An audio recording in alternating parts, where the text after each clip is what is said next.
there's Mighty. Hello, guys. What's up? What up, bro? Yeah, good. Glad to join you tonight. I was setting up the screen. Oh, you're good, bro. I was only 20 seconds early.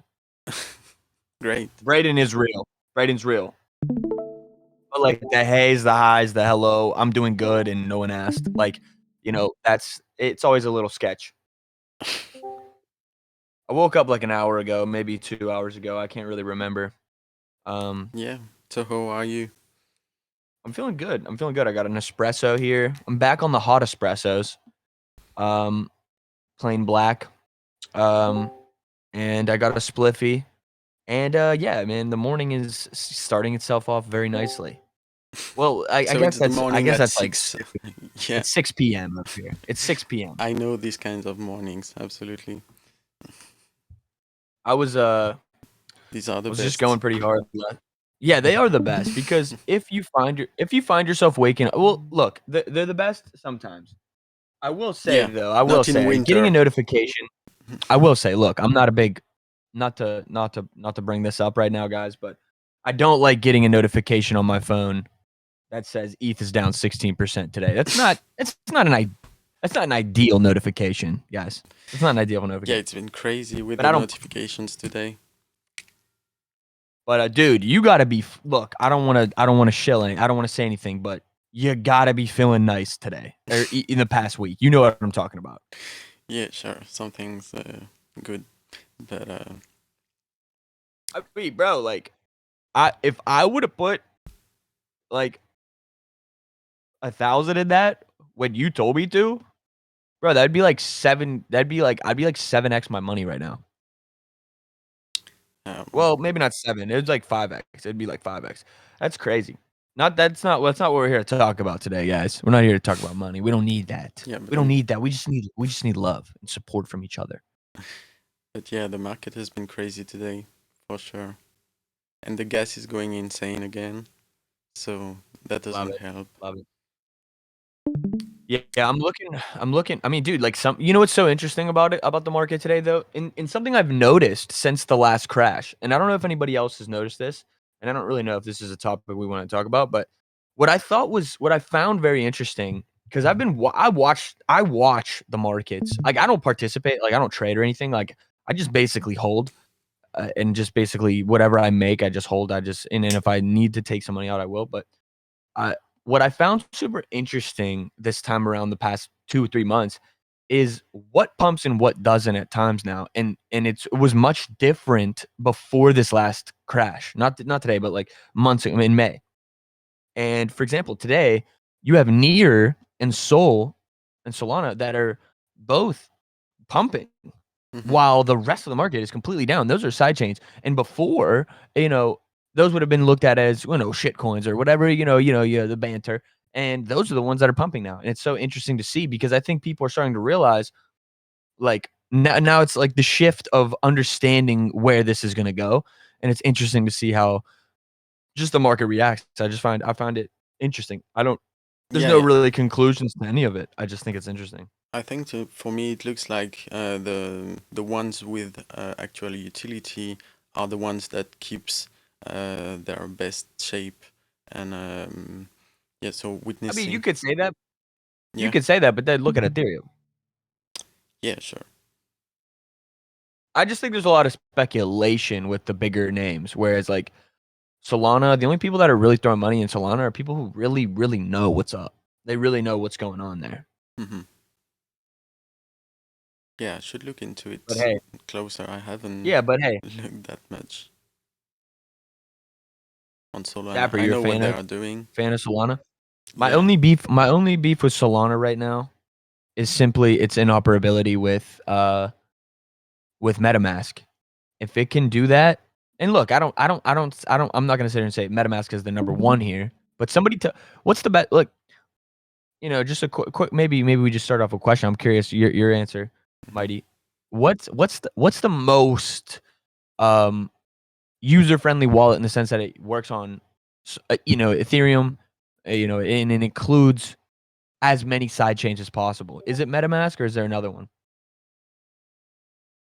I mean, for the purpose you're describing, like integrating as much chain as possible, I don't know the answer because I haven't tried that much wallet. I should try the Rainbow wallet soon.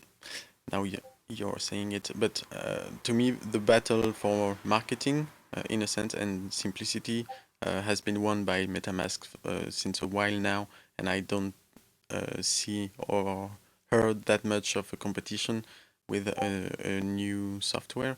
So I don't know.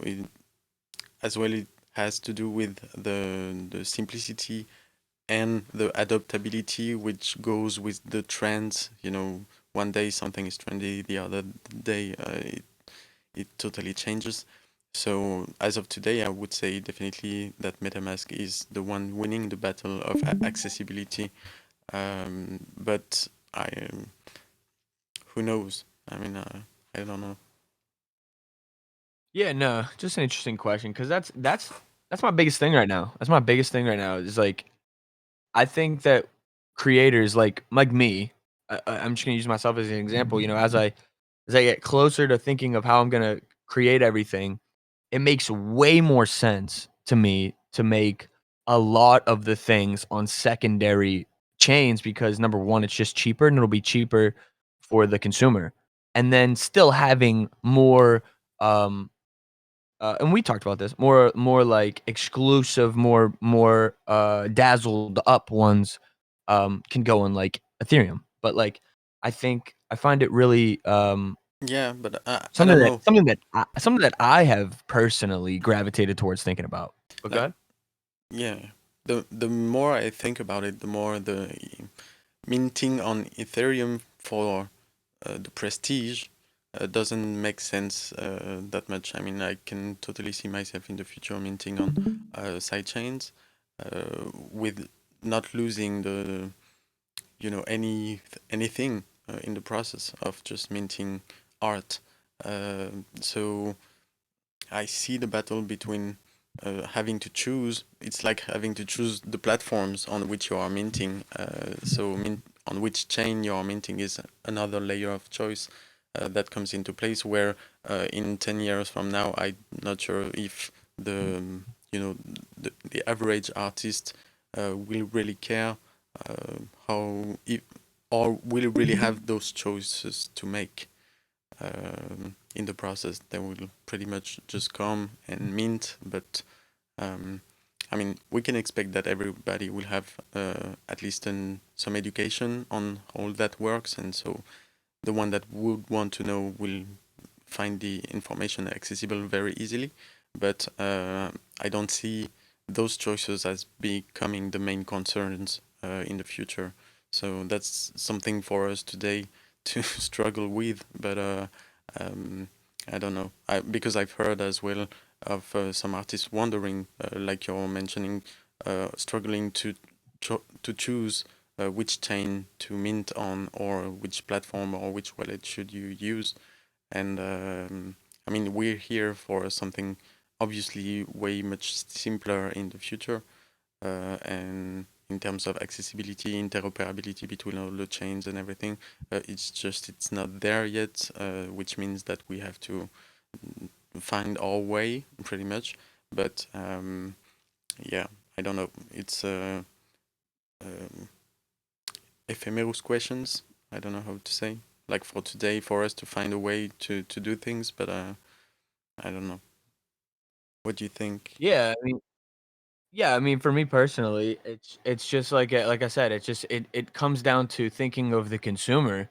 Mm-hmm. And, you know, I just don't think it's possible to scale up buying, NFTs that are gonna cost you $100 of gas or $50 of gas even. Like, I don't what if the NFT is $50? That's what I mean. Like, you know, if the NFT is $100, I don't wanna pay $50 in gas. And perhaps that's not always the case, of course, but, um, even paying any gas, it's like shipping, you know what I mean? Like, at the end of the that's how I kind of am viewing it, and it's like, you know, how much are people willing to pay in shipping? And it's just for me personally, it makes sense for me to think, like, I'm not even like, a lot like, my quote, unquote, "addition" things and the copies of certain things that I wanna make and assets to certain things that I wanna, tokenize and make collectible, it makes way more sense for me to make if I'm making over 100 editions of something,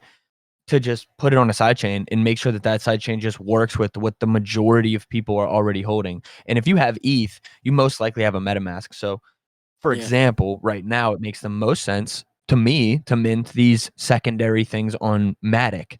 Now, I like how Solana is moving more towards integrating with like more social networks, like for example, Audius. Like yeah, I think that's a yeah, yeah. huge that's something we could talk about. I think that that's Mm, a really good move brand wise, and I think it's a good move because it's like that's the kind of collaboration that will make a secondary chain more popular for the majority of people, and that's why I think Solana has once again, like I said, the market's down, but Solana's still up in the last 24 hours, and that's just simply because I think Solana is proving that there's more value there than people saw the last year, for example. And I think that that shift is gonna slowly keep going more and more and more. I just found out Bloot is minted on B-Loot is minted on Wax Bloot. Yeah. I and Loot and all that stuff. We're definitely gonna have to talk about all that today for sure, and how that could affect music. In fact, I have so many ideas that I'd like to share. Uh but but yeah, I mean, it's complicated though. It's complicated because, you don't know what's gonna incorporate into, what we already use now simply. But it's just something that's interesting to me because, like, as a creator who's coming from a very financially humble place and I want to be smart to the consumers and I want to be smart to myself, it makes a lot more sense to be um conscious of the fact that, like, yeah, like if this is gonna be a gas cost, like it just doesn't make sense, and those people won't care anyways. Like that was proved with the Tory Lanez NFT. Nobody even knew. Those were a million copies sold, like just like that, regardless of the audacity or how crazy and unique that might have been for him to be that successful in that. I think that the thing to keep in mind is that nobody gave a shit about what it was minted on. Nobody even asked. They were just like, "Oh, I can own this and resell it. Oh, I'm buying it." Like, yeah, and nobody questioned it. And the only way you can yeah. get That's away my with that point. Yeah, is if it's a secondary chain. So interesting. that's totally my point. And like you said, it has to and to be useful for the end consumer or collector or whatever you want to do with those NFTs. And it has to be just easy as sending a message or whatever. And uh, that's clearly not the case today. But to quote what you said about not knowing if all the chains will be interoperable in the future, I kind of see a future where uh, it's just a matter of a protocol, and so until the right protocol is designed, um, if it's the right one, like the HTTP for in the Web 2, this kind of stuff will pretty much let the opportunity for every chain in the world to to be included into that interoperable layer of the Web 3 that is yet to be built. But I mean, I don't fear about testing a sidechain right now, or with the fear that it may end up or something like that. Because I think first that for the ones we are looking at, we reached the stage of their potential success, and second because of this future protocol that I really believe will let the opportunity for every change to be plugged on the Web3 global web,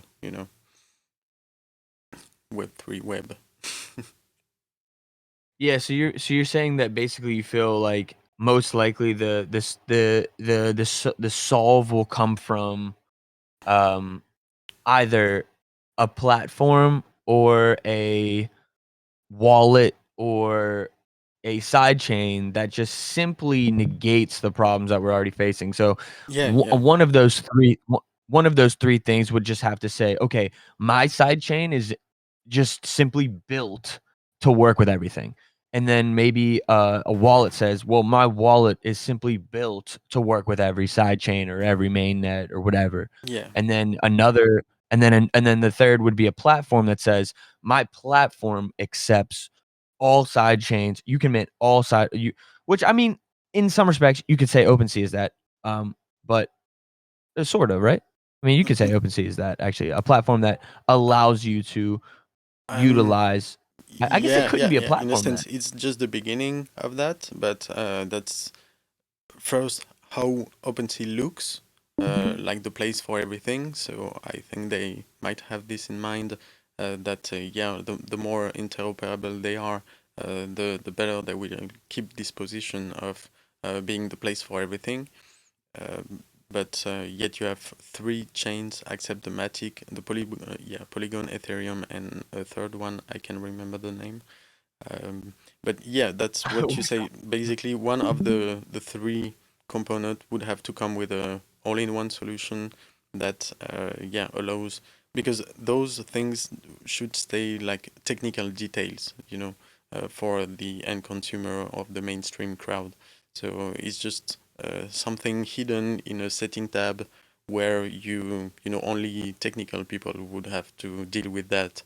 Um, but yeah, basically one of those solutions sounds like something that can at least simplify until a global protocol, um, or it comes at the same time. But yeah, it requires those ingredients to me. Yeah, I totally agree. I feel it. And, yeah, it'll be interesting to see it all play out. Um, a lot of speculating, but, yeah, it's one of the more important things I think though, because, that's where mass adoption is gonna go. It has to. I mean, not every single human, not every single person that wants to mint an NFT is gonna be able to pay to mint an NFT. You know what I mean? Mhm. Let alone buy one, let alone trade them, let alone experience them culturally in a fun way that, like, makes sense, you know? And, so yeah, it's cool it's cool to talk about it and think about where it's gonna end up. Um, but yeah, I'm ready for it because once that happens, I think that's gonna be the move. But until So then, that's what I'm saying. It's one of the hurdles. You just have to think about which yeah, chain yeah. is gonna get the most for this, or which chain is gonna get the most for that, and what makes the most sense. Um, Mhm. but I do like it. I mean, all good thoughts. Um, actually, I think there was a comment up here. I like the idea of an NFT that gives you monthly benefits so that only the issuer pays gas monthly and the consumer pays gas once. Um, just to ask about that, I'm not sure. Would I have to pay monthly gas if there was a benefit every month? I don't think you would. You could just create a benefit and then not have to pay the gas. I mean, for example, I could say every month I'm going to give you unreleased music by holding this NFT, and which is a great idea. And Yeah. and if you're holding an NFT, you're in this like group that gets all the unreleased music, and while that's what like there's no extra gas that's coming with that. That's all I was thinking. So right now you're That's a he- monthly benefit with no gas. Is what I mean. mhm. So you're hesitating with the Polygon and Solana blockchain for your music project. That's it. I'm thinking, well, for not for everything, there's gonna be one of ones that are definitely gonna be, representative of the album and the songs that are gonna be like more for that'll also, I don't want to say too much, I guess, but yeah, those will be more for uh the legacy aspect, and like that's like that's like it's like the master digital file. That's how I'll almost view it even as myself, is like that's the thing that represents it the most to me. Like, that's the hierarchical top of this particular piece of intellectual property, Hmm. and this is, whatever, whatever. So, um, but yeah, but when it comes to, like, more collectible, tradable aspects, I would say those would be definitely like, my mind is not even thinking of the idea of making them on Ethereum, and it's completely based on a secondary chain, like Solana or Matic, and I like the only reason why I'm even thinking about Solana is just simply because they're making moves like integrating with Audius more. And I know that Audius partnered with Solana a while ago, but seeing that was it made me get a wallet. It made me Hmm. get a wallet. Like I don't care at all. But it made me go and get a Solana um chain. I'm curious in the chat, and I'm curious, Mighty, which one do you guys like more for user experience and just how you feel about it, Solana or Matic? I mean, my answer would pretty much resonate with what we said just before about between now and the full interoperable protocol, where these choices that we are struggling with in the end, at the end of the day, are just ways to optimize the opportunities for us artists until the protocol day. Do you see what I mean? Um, Say that again, sorry. So, yeah, I mean, the My bad, question, my bad. this technical question that we struggle with today, for me, the only purpose of those are to improve our opportunities rate until today, and between today and the day there's a protocol for full interoperability. So there it might be 1 year from now, 2 year, 3 year. So between today and 3 year, this day it's all interoperable. Um, I think these choices we're trying to do today to, which platform to mint, or which chain, etc., are just ways for us as humans or artists to optimize our set of opportunities for our projects.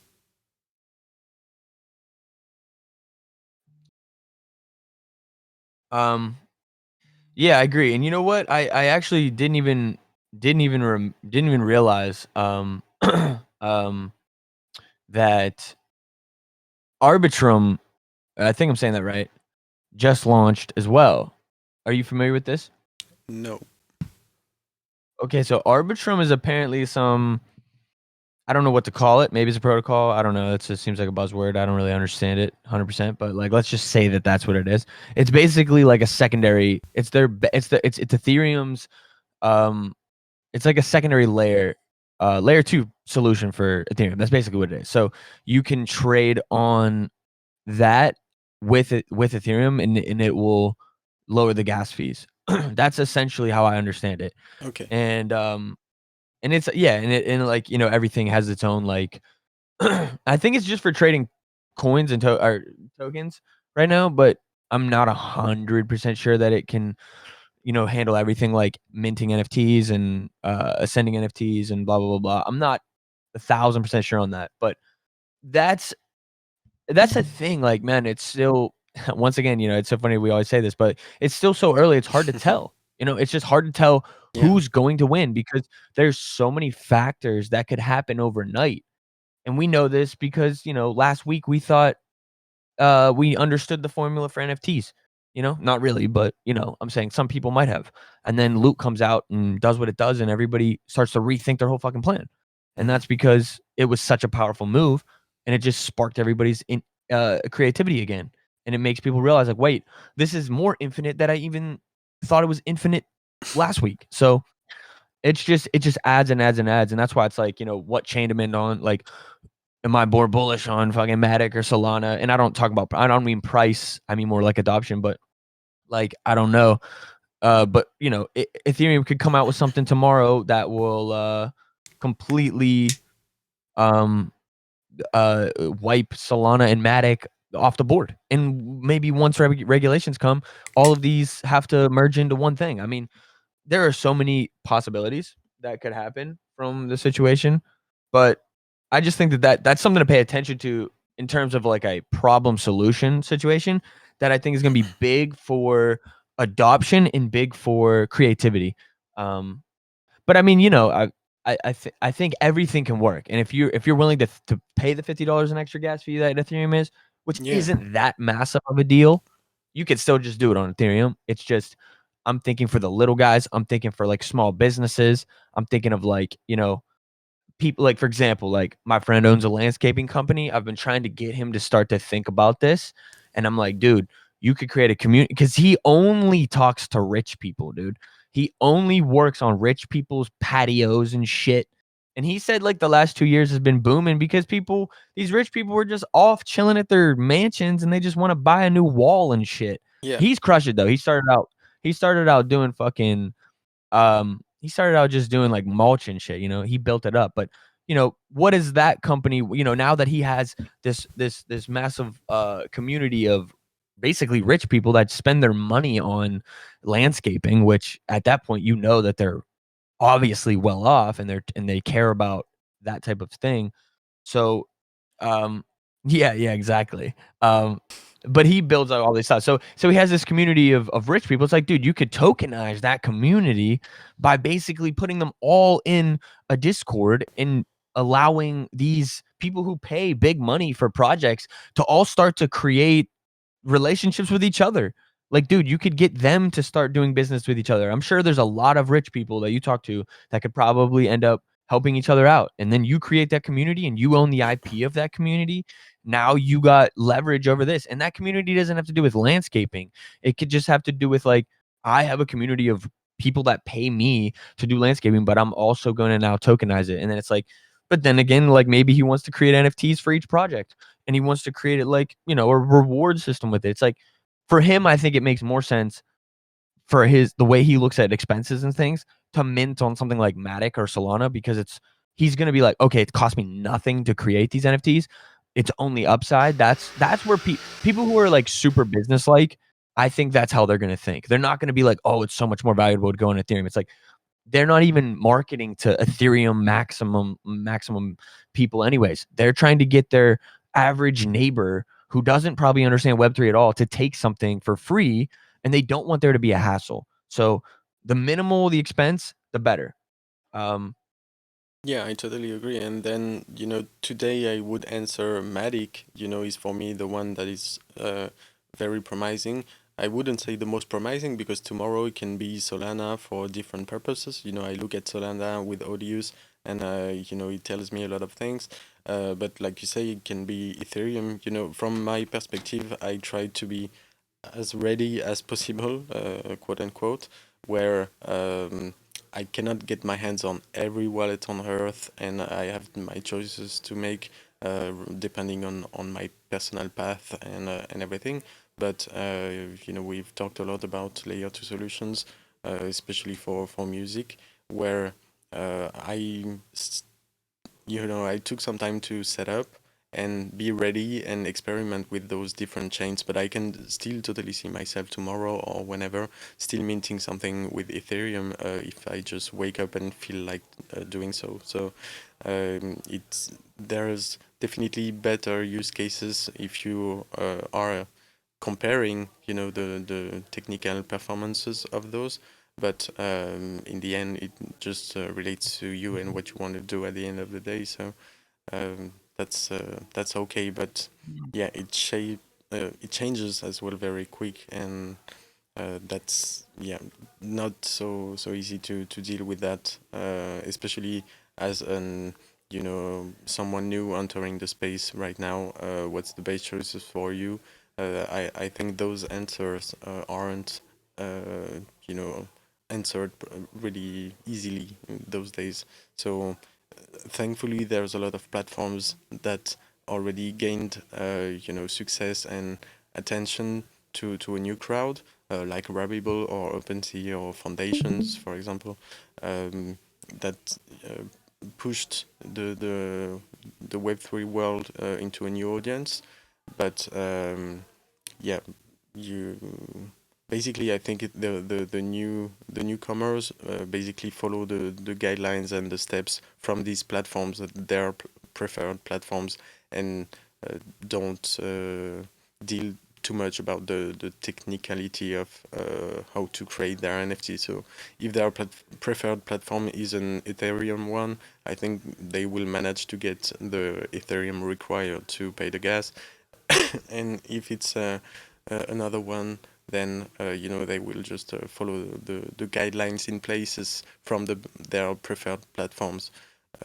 It's just if you want to go further and be the best at improving how you reach the technical things of blockchains, then you start to compare the different platforms. You take the time to explore and understand the different technologies and why are we here today, and etc. But this requires a lot more time to get into. And so yeah, I just believe that newcomers today comes for a platform, and so they basically follow the guidelines or the chain of this particular platform. Yeah. Yeah, 100%. I think what we're gonna see in the next year is a lot of newcomers who aren't and we've talked about this many times, but, newcomers who are gonna not come for the reasons we came, but they're actually just going to be, like, curious, but only curious on a consumer level, not a creative level. I think that's gonna happen a lot in the next year, and that is the crowd I'm most, like, interested to see where they go. Because as much as, like I said, I think that the community that's already here is powerful, there is gonna be nothing more powerful than the shift of societal and cultural attention towards what this is gonna do to people. That's what I think is going to drive it, not just, like, OGs. And once again, it's not like to say that there isn't a powerful community in the people that were here for the past 3 years building and innovating, but, a new thing is what's going to take the people by storm, and it's gonna bring in when a new project comes in, that's amazing, or a new integration of like, what if Instagram tomorrow said, "We integrated able to tokenize your things on Solana."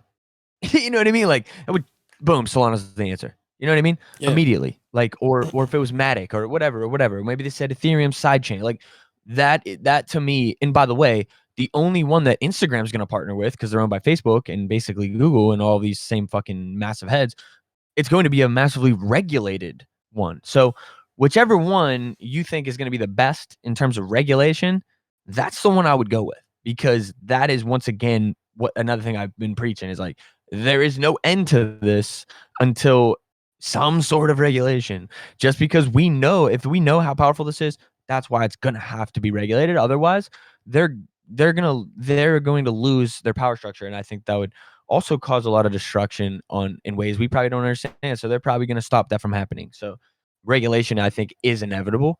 It's just a matter of how and when and who's going to last through that period. That's going to be a big moment, but and I think it's going to come soon. I think it's going to come soon. It's been on the precipice, but I think it is going to be sooner than later. Um, but Yeah. yeah, I don't know. I Yeah, kind of went yeah, off the no, rails there, I, but I agree. I mean, the real rock stars here to me are the developers, where I think the OGs are part of the story and can help into, giving a history to these cold zeros and ones. But yeah, I think what really will disrupt is not necessarily the technology will always comes first. I mean, you can see an OG or something new rocking the chains and having massive success, but it just wouldn't be possible uh, without the new technology that allows this kind of success to have this kind of reach. So these are the ones, the ghost rock stars, basically. I do feel that. I do definitely feel that. I mean, like, man, like even as I build this project, that you're aware of, I wish that I was more technically fucking savvy, or able to be more like code like. Because that's basically how it is when you're programming things and creating, um, things for people to do. It's you're just kind of like super in depth in like the technicalities of things, and I wish I had more of that right now. But I was even talking to myself about this today. Yeah, It's just like I always it's dreamed it's about just like being that developer, yeah, that knows how to yeah. code everything. And But like, I just want it all, That's my problem is I want it all. Like, I'm able to develop music every day. Like, I can make new music every day, all day, and, I've discovered my ability to do that and develop that, and I'm sure those people would probably say the same thing. I was like, "Oh, I wish I could do that," but it's like, I just want it all. I just wanna be able to not just focus on music, but be able to do other things. But like I said, like what I was getting at today is like I just naturally choose music over being like, let me sit down on my computer and learn how to fucking like, you know, code a video game. Like that's it's just too much work at the end of the day. Don't get me wrong. yeah, You wanna it's a matter of patience as well, but I have the exactly the same problem sure. where I choose music over everything because that's where I'm the most comfortable with. But I want to be able to do many other things as well, and I'm never learned or I have to learn on the run. And some I find success in learning, some I don't, or and takes more time, and or like you say requires a lot more free time or uh, patience to be able to do these complicated tasks. But yeah, I feel you. Yeah. I mean, at the end of the day, it's like, you got to be self-aware enough to know that what you're capable of doing and not doing and what's worth time and what's not worth your time Mm. um but yeah, no, you mentioning the developer thing, I just think that that is a big it just sparked me. It's like, man, like you're right. Like, I feel like sometimes I have the brain of someone that should be a developer though. Like I have these ideas that are so Yeah, the same. particular. But to make them, to concretize them, requires the techniques that is beyond Yeah, you. But I exactly. have the same kind of mind where I know how things can work. I can have a lot of imagination or creativity or stuff. But even visually, I have full movies in my head. But definitely, like doing those are impossible for me. Um but yeah, in a way it's very frustrating, but in a sense it's also a good thing where it makes you realize actually about things, about the world, about how it works, about all these things that you may like, how they work. But you have to choose, yeah, where to spend your time uh, regarding your priorities. Yeah, right. But yeah, well shit, we're not here to fucking help you guys manage your time. Let's dive into some topics, huh? Yeah, I've seen a few doing a quick research earlier. But first, we can have a word about the festival, maybe, because I mean, we Ooh, can I did start this fucking I beast missed it, rolling. You missed it? dude. Oh, yeah. Okay, first of all, I did miss Fridays. I missed I missed the fucking call on Friday. I was asleep. So, that's yeah, I'm curious what all like, what the synopsis of that was. Um, but yeah, and I also saw that you finished the dashboard, which is fucking immaculate, by the way. I mean, this is, I feel that for me as well. But yeah, basically, it was yes. the main thing for this week. To me, at least, was to finish what is a dashboard for everything about the organization of the Metaverse Music Festival that we are now talking about since 2 months, and so it's coming to fruition, to friction, and Fruition, yeah, yeah, yeah. fruition, and that's You got it. quite amazing to see it because the core team that are working on it are very uh, very inspired, very implicated into it since 2 months, and I really noticed that this particular idea, fires everyone up. Each and everyone I'm talking about this idea around me is so hyped up, even though they don't know the details of it yet. But yeah, so now there's an official Twitter. We will share the link as well. An official website that is basically, a front yet to present the project. And so this dashboard, which to me sounded like the most urgent thing to do to coordinate all the people across the metaverse community that wants to plug into this and This propose some. dashboard is so fire though. Like, not to hype it real quick, but, like, in terms of just this is gonna be the easiest thing to send to somebody Yeah, and be like, that's "Hey, this is what we're doing. This is what we're doing." And, like, here's how you can just look at this, and you can find a way to be a part of it. That to me is, so key to, like, legitimizing it before we even legitimize it. It's like you did a fucking massive service. So, Yeah, I props to you, think Mighty. the This is the fire. ones for who it's the most useful to first is us, for the crew, to unload the mass of work or interaction that this ID can generate. Because again, to resume, so it's the idea is to organize a decentralized me- metaverse music festival, and so by decentralized it means that everyone kind of self-organized to propose something, whether it's live performances or decorations within the metaverse or NFTs, whatever, and then in the end centralize all this information into a lineup that allows for 3 days of party where uh, you know who I would say everyone in the involved who want from the metaverse community can build something to it and get exposure from this rendezvous that would be a community rendezvous and not actually a private festival. So the idea was great to imagine something like this possible, but now seeing it happening is pretty crazy, and that's how it inspired me, the dashboard thing.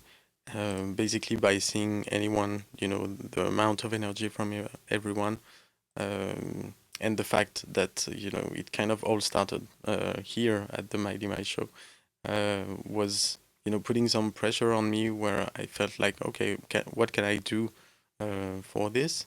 And then the finally, after 2 months of brainstorming about this, I really had my mind like, okay, I can picture it all, and I will, yeah, it might require this one place that guides everyone easily, so that it doesn't end up like a half reached project just because of the necessities, uh, but as well as giving the best for all interactions possible to happen properly. And and when you think of it, organizing a festival is a beast.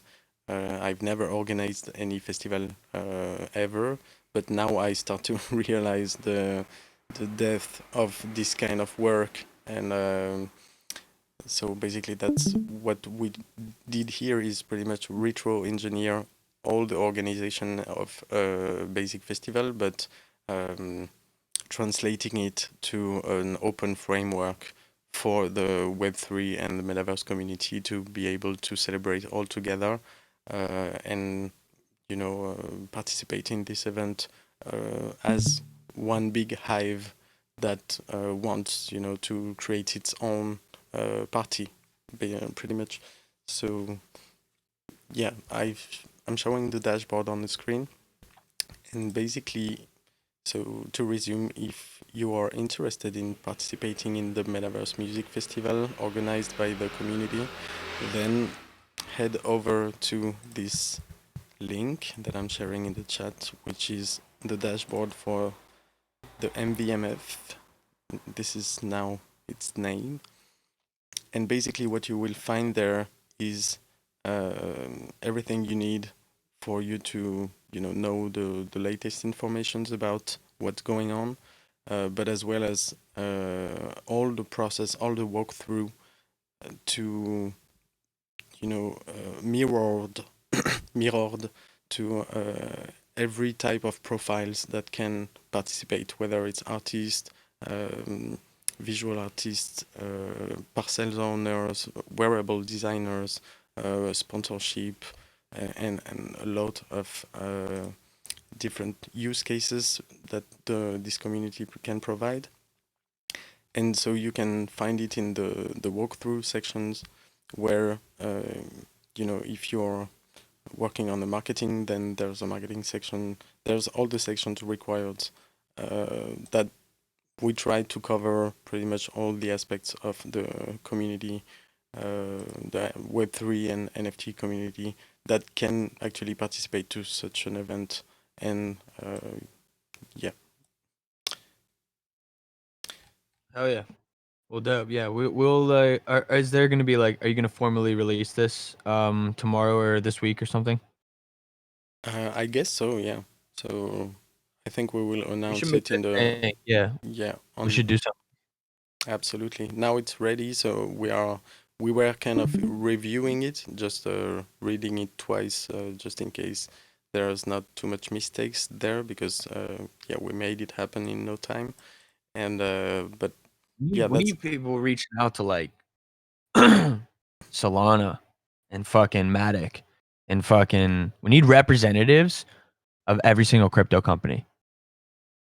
We need all of them. yeah, I We need agree. all of them. We need all of them. We need to make to get to this point where everyone gets or understand that there's that's an opportunity to showcase yourself all in a synchronized way. And I mean, it serves the purpose of having a greater reach altogether, towards the new audiences. It makes a great advertisement for the whole space.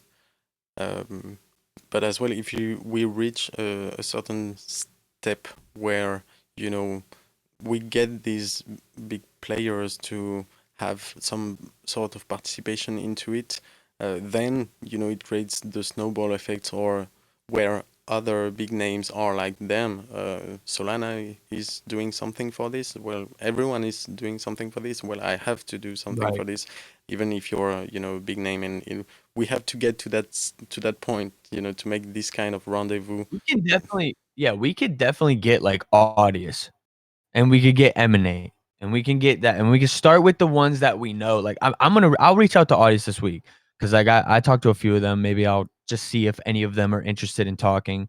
And just doing a fucking audience panel. Maybe we get, dude. What we should do is we should literally, bro. I'm all right. Whatever. I'm not gonna get too excited, but it would be sick if we could get all of the blockchain streaming platforms in a fucking panel together. Just put them all in the John. Get Emanate, get Audius, get fucking any other ones that actually sound like they compete. By the way, Spark Twain, you got the job. With the name Spark Twain, I know you write good words. You know what I'm saying? Like I just trust it. So you got it. You got the job, my dog. Yeah, we'll talk about that though for real because I do think that that's a good idea. But yeah, just like formally reaching out, sending the dashboard, which is really I think going to be clutch. I think the dashboard will be one of the easiest elements. That's why I think sending things out now will be easy and reaching out to people will be a lot easier. Just simply because we'll be able to actually have something very, very tangible to understand. Um, and yeah, once again, thank you to Mighty for that. I mean, of course everybody's been putting in the work too, but Yeah, that's yeah. key right there. We got the flashy website too, which is dope, and then we got the hard forms. So we got it all now. We're ready to move. And I will say, time's already moving. You know, it's already September 7th. Like we definitely need to start rounding up people ASAP. And dude, Yeah, that's my at the end point. of it, That's where I'm yeah, I agree.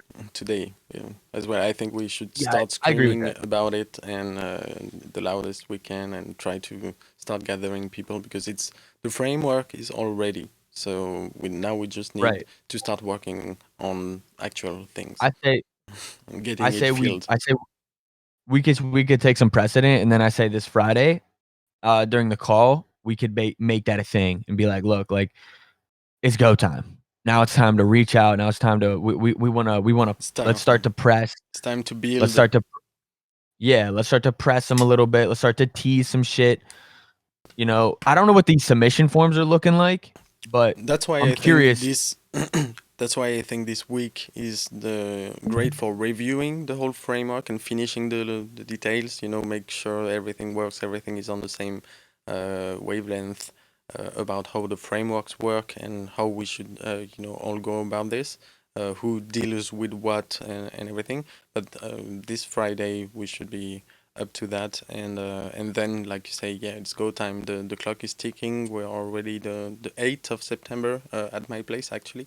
So yeah, time runs, and I but the good news is that how, since I finished the dashboard, the first thing I thought about is not this year's edition, but next year's edition. And I'm like, okay, so the great news is for the next one, we won't have to go through, creating basically it from the ashes again, because we would have basically the whole framework ready, on the 1st of November to start improving something, and definitely scale this even more up for the next year.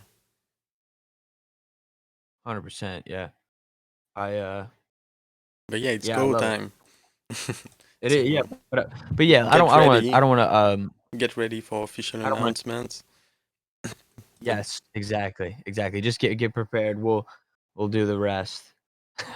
No, but I feel like, um, yeah, I just didn't wanna fucking, uh we could talk about what needs to get done on that all day is what I mean, but, uh, yeah, no, I just wanted to touch uh on that this week, mentioning that the framework is almost ready. So I think this Friday should be go time, and yeah, but we can talk about something else. But that's very exciting, though. I feel like working on this is, yeah, it's crazy. Just to think about absolutely. it and speculate about the reach and the potential of such an event, that's the start Oh, of it's gonna be huge. life in the metaverse. Yeah, I mean, there's so much opportunity for the event as a whole, it's not just, like, to showcase who's already here and who's doing what and, get some performances going and blah, blah, blah, blah, blah, but like I said at the last call that I was at, which was 2 weeks ago, is that my biggest thing about this now is about I see this as a great opportunity to onboard a group of people into the metaverse, not just onboard into crypto, but into the metaverse and get them to understand that, what's an NFT valuable for? It's like, well, it can be a physical representative object that can live within the metaverse. Like when we live within a metaverse, a digital image is going to be worth way more. I mean, I don't think people. I think the biggest thing is, and I was with my friends this weekend. I was kind of tapped out, and I was just like hanging out with some non Web3, like, just like friends I grew up with. And it's like when I talk about stuff like this, there's absolutely no like when I say we're fucking early, bro, like, dude, nobody gets this shit. Even the people who are smart and are a part of society, like, dude, they don't get it. They ask about NFTs, like, yo, people are making money with NFTs. Like, they don't understand anything. They still don't understand what an NFT is. They don't need to. They see what they want. They need to see. So it's just so early to see that the adoption just hasn't happened yet. And it's like people will eventually realize that when we are sadly in the metaverse, and this is what I was going to say, is that most people don't want to admit that that's a reality. That's the biggest thing. The people who are on the other side, who are smart, who get it, they basically are afraid of the idea of us living in the metaverse. I think that's a huge thing. I think that's definitely part of why people just don't see it is because they don't want to see it. They don't want to see it. Like I said, they want to see the money. They want to see this, but they don't want to understand the tech. They don't fucking care. They don't want to know all the fucking ins and outs. So I just think that it's key to recognize that in the sense that this is a great opportunity to showcase people, hey, this is what the Web3 world is all about. This is what everything is happening, and you want to understand it, and you want to be a part of it. I kind of lost my train of thought. I'm not gonna lie, guys. Like I was ranting there for a minute, and I just totally lost my train of thought. That's fine. But yeah, I was answering to Laurita, who was wondering if Sound Zone can organize a stage in the Wax metaverse, and so I would, Artificial. yeah, yeah, absolutely. If it's accessible, or I haven't looked yet at the Wax metaverse, so I have no idea how it looks like and how it's built or how accessible it is. But I mean, if there's a possibility already to do live streams from there, that would be definitely the occasion to showcase this metaverse that is uh, overlooked yet then. And yeah, so if your crew can organize something, it would be great to integrate it to the final lineup, and then link it to some media coverage parties that would be able to as well retransmit from this place if there's a live happening in the Works metaverse. So basically, there's possibilities in all metaverse. At least you need to master this metaverse to be able to provide some sort of live stream or live action. Or, but yeah, it's a big yes. Hell yeah, I big was W's. wondering before we could touch on some news I researched this week. Don't you have a track to release tonight? Say that again. Sorry. Do you have a track to release tonight? Yeah. Technically, I do have a track to release tonight. I didn't. It's not uploaded yet though, so I'm gonna actually upload it tomorrow. Um, but we could do a tease. Like I told you, I woke up at like 4, and then at like 5, I was like, damn, I have to make a lyric video for this song, and I was just like, I'm not gonna force it in the next hour, so I'm just gonna do it tomorrow. It's gonna drop. My oh my, Hmm. hell yeah! No, that's funny. But yeah, we could play the song though if you want. I'm honestly once again not sure if you have this one because I'm not sure which one I picked, but I know that I bounced it. This one was a hard choice, picking this one. I still feel like we could have probably just, like, went at it, like, 10 more times. But that's how I always feel. Hmm. Um, But yeah, if you can I send me can't the remember what link, uh, yeah, it's Sound. I okay. think it's the second one. I think it's the last one you sent me, but I'm not 100% sure if that's actually the one that I've been, like, using in my head while Mhm. I create, like, fake playlists and shit.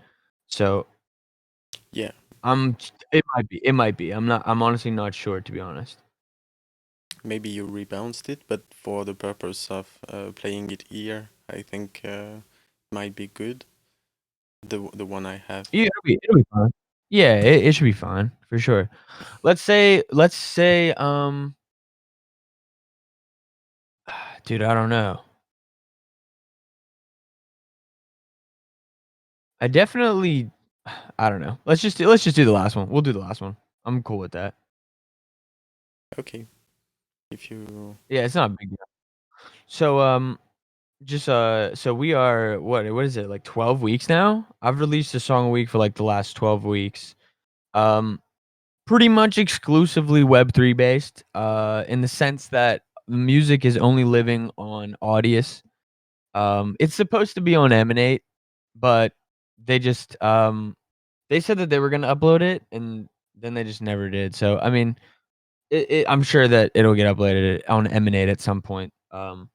But man, M&A going to yeah, we could talk about M&A too. I think we talked about this though. Did we talk about this last week? Yeah, Talk about we talked about M&A last week? yeah, about 2.0, the migration to Yeah. Ethereum. Okay.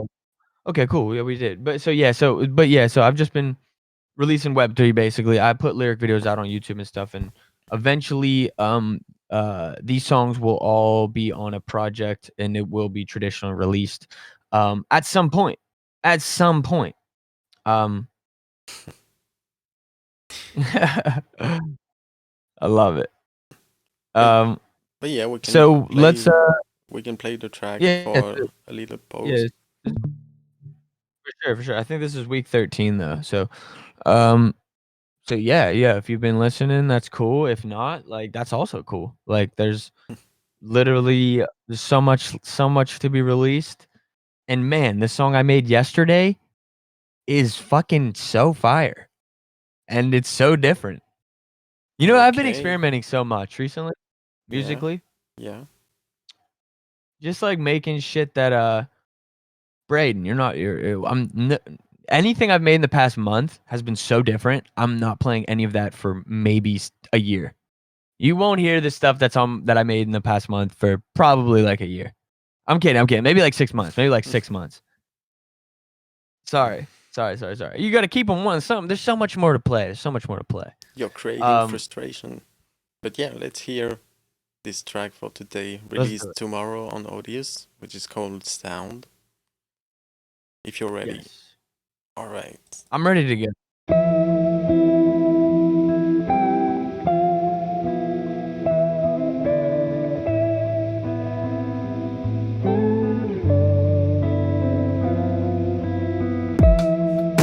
Surrounded in sound, there really ain't no way to know now. I keep on running my mouth, tell myself don't look down. I feel afraid of the crowd, and I just need to find my way out. Tell me what you're talking about. Karma keeps on coming around. I'm lost, is what I have found. Pay the cost if you wanna run to town. Ain't no boss if you let everyone down. What now? I'm lost, is what I have found. Pay the cost if you wanna run to town. Ain't no boss if you let everyone down. What now? Welcome to oblivion. They think that I'm manic, so they slipping me some lithium. Yeah, I mean I might be just an idiot. Emptied all my pockets to see if I could get rid of them. Still lost, haven't found it. Now I'm in the middle, so I always feel surrounded. Don't flake, don't doubt it. You don't even need to talk about it. I'm lost, is what I have found. Pay the cost if you wanna run to town. Ain't no boss if you let everyone down. What now? I'm lost, is what I have found. Pay the cost if you wanna run to town. Ain't no boss if you let everyone down. What now?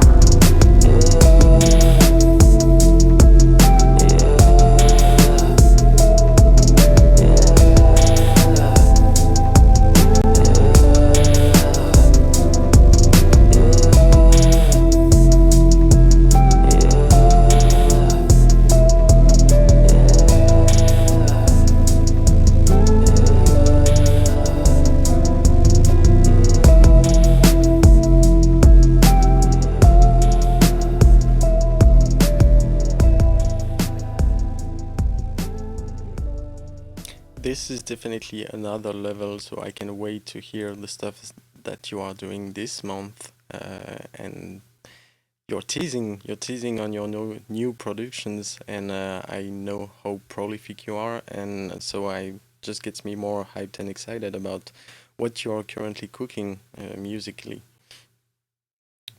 Hell yeah. Yeah, I mean, dude, that song's trash, dude.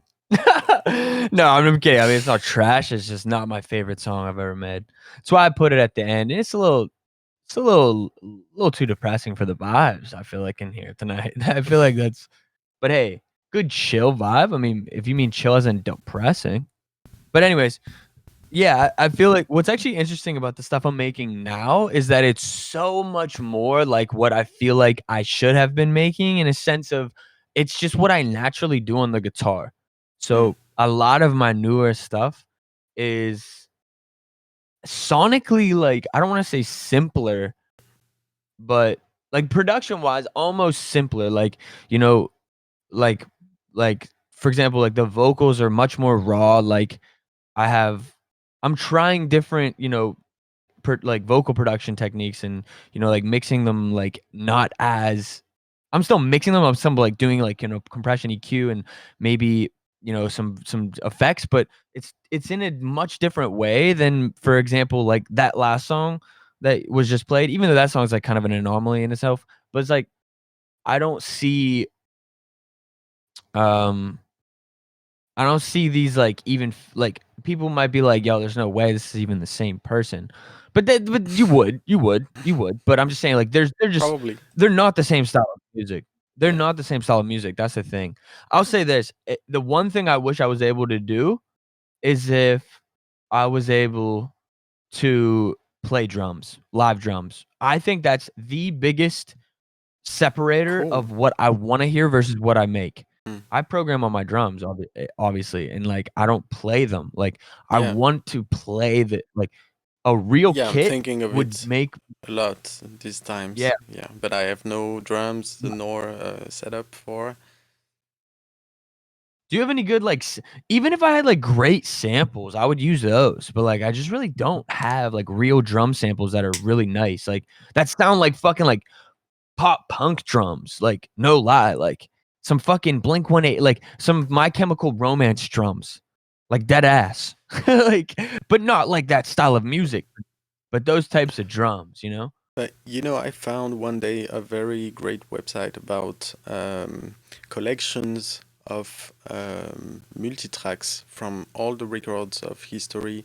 I don't know where that collection comes from, but it was absolutely a gold mine where I could find many multitracks from great success or many types of music that I could ever thought was possible to be leaked, but actually, maybe you can find some great authentic samples. But actually, having the tracks will give you the ability to mix them differently, more modern or I don't know, and actually play with those. I So think I don't it'd know. be fire. Maybe I can say to I you, definitely would yeah, yeah, please do, because that sounds fire. I mean, drums has always been my weakest aspect of production for the most part, and, let's just be frank, got any producers that are here, like, it's just easy to produce hip hop music. Like, it's easy to have a sound with hip hop music or and when I say hip hop, I mean, like, the modern hip hop sound. It doesn't mean it's actually hip hop, but, like, for example, like, the drums on that last track, they're so I don't wanna say basic, but, like, they are basic. They're just basic. There's nothing that flashy about them. There's maybe a couple like, the kick is a little different, but, like, it's like, what I'm interested in is stuff that isn't here yet. Like, I see certain producers making real crazy drum stuff. Like, for example, I think Kanye's album was ridiculous. In terms of sonics in let's terms of not talk. sonic Let's not talk about Kanye's album.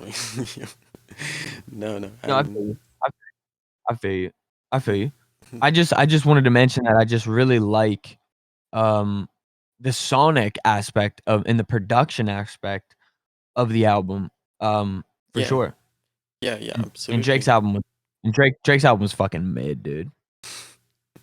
No, I was joking, Mid, but yeah, mid. Drake's mid. No, I'm kidding. Okay. Drake had 3 good songs on that album. It was a Drake album, alright? It wasn't his best album. It wasn't something special. It wasn't Kanye's best album either, though. Is what I'm saying. Like, people, I do see, like, I see why you didn't wanna bring it up, but it's like, I see that debate right now, and it's like, dude, who fucking cares? The only reason why people are even talking about it is because they think Drake fucked Kanye's wife. I mean, that's the only reason why people are even talking about the beef. It's like, who yeah, cares? Who cares? probably. They make different types of music. Like, they're not even in the same realm. But I thought Drake's album was fucking super average, to be honest.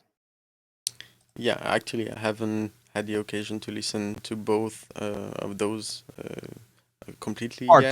Spark Twain. But Hold up, my bad. yeah, Spark Twain just lit up the chat. Spark Twain, you've been playing drums for 15 years. Is that you saying that you're good at drums? Listen, if you're doing something for 15 years and you're not good at it, bro. All right, let's go. Can you record live drums? I'm jazzy as fuck. Bro, chill out, bro. Chill out. do you have something against jazzy drummers? What the fuck? No, I love it. I mean, he's hyping. He's hyping right now. Dude, the second you get your drum set up, I see that you sent me a friend request. The second that I get the second you get your drum set up, let me know. I'll send you tracks without drums, and I would love to get you to just like record some drums on it. And then I'll just fucking go crazy on the mix. You don't gotta mix them or anything. Just decent recording, and I'll fucking go nuts. If you could do that, that would be huge. But I mean, I realize we're just bantering in the chat right now. This could just not end up happening. But like, I'm down as fuck. If you're dead ass, it's gonna be a whirlwind. That's what I love to hear. Let's go. All right, I'm sorry. Yeah, you found a match. But yeah, that's crazy. You're saying, Spartwang, that you're preparing for the MVMF going across the country. I hope that it's not the only reason, or I would be scared for myself. But yeah, that's great to hear. It's only good news for great performances. If you can set up something like that, that it sounds really fire. So very excited. I like what you have pulled up here. I'm interested to talk about this. Did we talk about this last week? What are you talking about? The link I shared? No, Royal. Oh, Royal. Yeah. But just to close on the Drake's and Kanye's album thing, to share my thoughts, Oh yeah, please. is not that musically. Um, First, I was kind of expecting from Kanye, this greatness, the folly, how do you say in English, the craziness that you expect from Kanye West, and I just found from the little I listened that it just wasn't there. You know, this crazy vibe when he reached the red line, and on this album I haven't yet listened something that has reached the red line of creativity, and yeah, basically seeing the Drake album release, pretty much at the same date, just to make a big ripple out of, this is a big, this is the music industry new school year, So they just wanted to start. It's all universal, whether it's Kanye or Drake, it's universal music in the end. So who's having some, big smiles looking at the controversies, whether it's from one or the other, is universal music, and knowing the past of why we're here in Web3, kind of battling against or trying to improve what we call the music industry into something a little more fair, that would more sound like a music economy rather than a music industry. That's something I always say. But looking at the credits for Kanye's album, um, because of the recent, his own controversies with the Kardashians, and one could believe that maybe he releases himself from, being basically a slave from the entertainment industry, and trying to fight back, coming back to his early days with all the Jesus thing and everything. You could think that Kanye is really, freeing himself pretty much. That's what I understood this album was for. Basically, it's free Kanye from the industry, but everything about this album tells the exact opposite.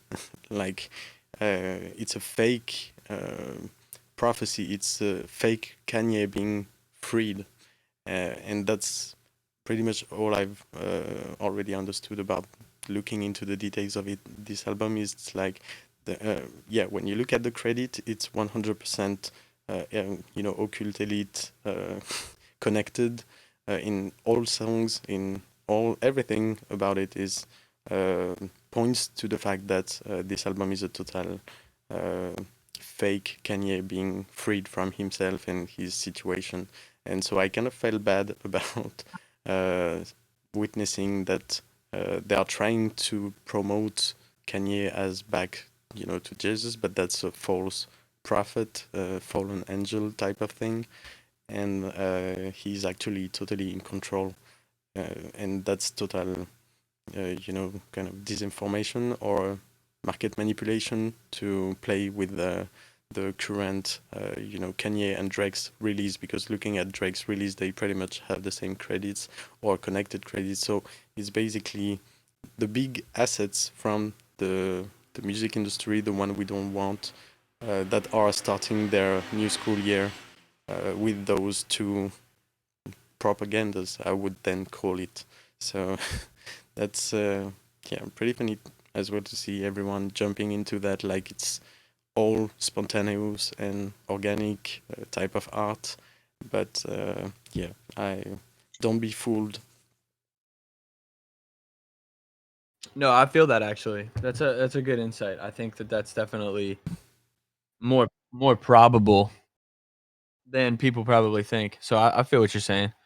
Basically, you're just saying that, like, the whole thing is manufactured. There's no real beef. Yeah.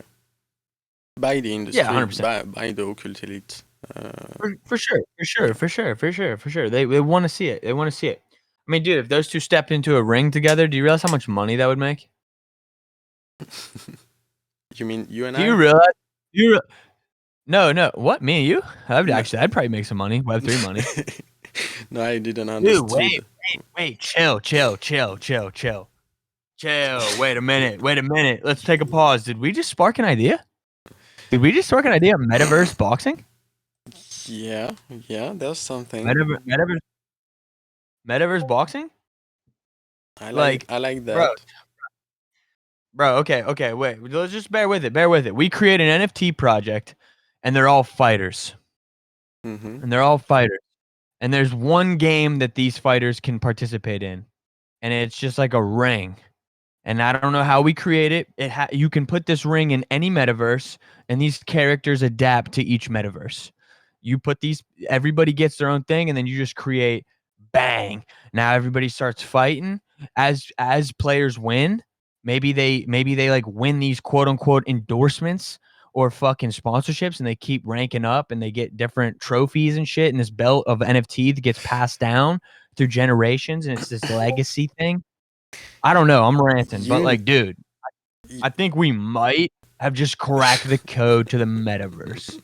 You know that 3 months or 1 year from now, we will see this happening. Now that you expressed it, I mean, mind over matter is definitely something that is amplified on the Web3. I just tweeted out exactly this, so I doing the parrot, repeating myself, but that's something actually true that we haven't that much touched on yet, but it's really the fact that the mind over matter's capabilities over the using the Web3 tools is definitely amplified. Like, I've never seen that much power into actually thinking that becomes something real so fast.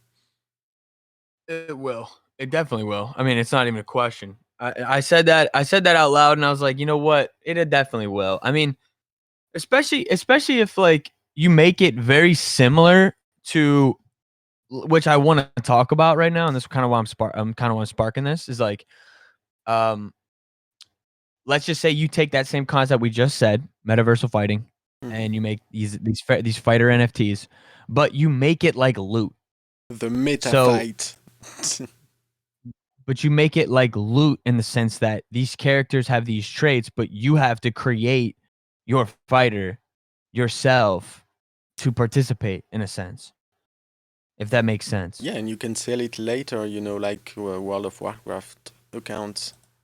Exactly. Dude, bro, it's so funny you bring that up, because when I was a kid, me and my friend would play RuneScape. We would share an account, and we would go hard on this account. Mhm. And we got him up real nice in like a matter of like 3 months, and we did it just for the sole fact. Now, granted, we love the game, like we just wanted a reason to play it, but we were like, "Yo, we're gonna fucking make this account so good, and then we're gonna sell it on eBay," because people would do that. Yeah. And we got our account up real nice, and we thought about selling it, and then we were just like, "No, we're just gonna keep it." But the thing is like that wasn't even really legal or possible, like legitimately back then. So, but with this gaming NFTs is huge. I mean, like I could talk about that all day, but like I genuinely think what you just said is going to happen. Like and it doesn't if the biggest, smartest video game developers in the world right now aren't thinking of that, I mean, Yeah. I I I don't know what they're doing. Like just like if you're not I was actually thinking, I was reading just like the description of the show and it's like music blockchain. It's like, dude, we shouldn't even use the word blockchain. We should just call this the future of music because it's like that's really what we're talking about here. We don't need to use the code word. Like people are just gonna be like, blockchain, what's that? That sounds like some nerd stuff. You know what I mean? People just won't even understand it. It's like it almost makes more sense. It's like, why don't we just like label it like this is the future of music? Like we're talking about we're not just talking about the future of music here. We're talking about the future of fucking humanity. I mean, in some respects, we're talking about the future of technology, the future of advancement and evolution Yeah, in but our keeping culture. through our lens of mastering music, that's our best, both of us, our best skills and length of looking at the world is the understanding of music and the music world, business world, and everything. So that's why. But I agree. I totally agree with you. I mean, we should sort of rebrand something in that like because the blockchain terms was became a little bit trivial since the boom of the NFT world, basically. So yeah, it's those Right, events right, right. that helped the blockchain world to disappear a little bit for a new world, which is NFT. And but I realized around me that people prefer to relate to the thing as Bitcoin and not blockchain. They don't know what blockchain is, but they all know what Bitcoin is now. So when you talk about the space, yeah, you're right. The blockchain world is kind of disappearing, but that's good news. And yeah, we should work on that. Yeah, I mean, I love just like the future of music, something basically along those lines. Yeah, yeah, Like it makes sense. that, that's yeah. It's like I was gonna say, it's kind of like what it is. I guess what we're talking about, and like and that's kind of like the whole point. Hmm. But and we're just so happy, and well, of course, it's not negating the blockchain or the Web3 world at all, because the actual girth of the content is fucking all Web3. So, uh, um, Yeah, but I but guess we could use Web3 more than blockchain in general because it only makes more sense as to I think people don't know. People still don't know what the fuck you're talking about, though. You know what I mean? yeah, Like I'm yeah, saying, if they don't know, they don't know. If they yeah, don't know, they don't know. yeah. You're I right. proved that. I proved that this weekend when I went home, like, and I started to talk to my friends about everything, and just like, man, the level of they just don't. They're not even close, and they don't care at all. Mm. And it's like what's so funny is it's just it's just so interesting because they all will. Like, I've never Yeah, like, this yeah, is what I said this 9 months ago, I but, like, agree. it's crazy to still be in a simple position of, like, this really is the future. It's, like, not it's so it's so overstated, and it's so, like, gimmicky to say that or cliche in a sense if you're here and you already know that, but it can't be undervalued of how important that is and how we should use that as a lens to view everything that we're seeing right now because we're here and we get it, but like no, like it still is so like variable. Like the variable changes so much. It's like a lot of this stuff is gonna really, really uh is just not going to be the way it is right this second, and it's because and it's just so interesting to see how the majority of the world just doesn't get it or doesn't care to get it, even if there is massive upside, which But I I totally think agree.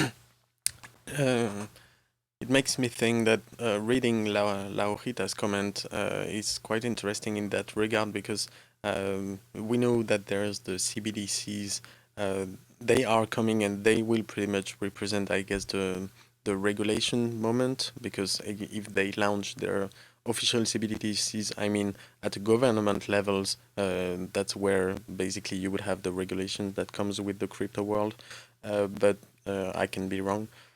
But just to it make me think that we know how the mainstream medias work and the whole narratives um, kind of propaganda like type thing is working. So basically the people that you are looking at that and I can relate to that as well where you know they aren't even close but you know as well that they will come to it a day or another because there is no other choice that this conquest the whole planet on into every aspect of it um, but combining those made me think that the CBDC introducing moment into the Web3 will come with its own manufactured advertisement from the official governments and or uh, media networks or everything. It will all be how to say coordinated. And so at that very moment when it will be more introduced and used in the everyday life with the digital euro, the digital dollar, and this type of controlled assets, then will come the moment for these people that you are looking at to be aware of the technology, to be brought into it, but not by the organic community, but actually by the ones that will try to control pretty much the whole space as well, and that's quite 100%. that's quite dystopian because that means that 90% of the people will get into blockchain without ever, the wrong way basically because they will get tricked into the greed, uh, pretty much. So I don't know. Yeah, that's quite scary as well. 100%. I totally agree. I totally agree. And yeah, it is a frightening situation, but it's like that's kind of like what I'm always saying here and warning about is like the regulation is going to come, and most likely that regulation will all come at once. It'll probably all just happen at once. It'll be, a digital dollar will be in place, and then everything else will be regulated because that will become the digital standard, and the digital communities and companies who are raking in billions of dollars are gonna have to most likely not be able to do that freely without abiding by these new digital standards that are probably going to be implemented with sooner than later. I mean, honestly, at this point, just fucking do it. You know what I mean? Like I'm ready for them. I'm ready to adapt. Like I know it's not gonna be ideal. But like, who really thought that we were gonna fucking destroy, like, get rid of everything, like, without fucking murdering them? Like, like, I honestly, like, do you think that the people in power are gonna just give it up because we figured out how to fucking trade currency on the internet? Like, I'm not trying to be, like, that frank, but it's like, it is, like, kind of laughable. It's like, Yeah. if they've controlled us for this long and figured out a way to enslave us for this long, they know how to manipulate people even whenever it is beneficial to themselves. Like, Yeah, I just, we still don't know who Satoshi Nakamoto Spark is, Twain, and Spark Twain, Spark Twain, I'm mad. I'm mad you said that because that's exactly how I felt while I was saying that all because I am high as fuck. yeah, Love it. They got us. They got us right where they want us. yeah.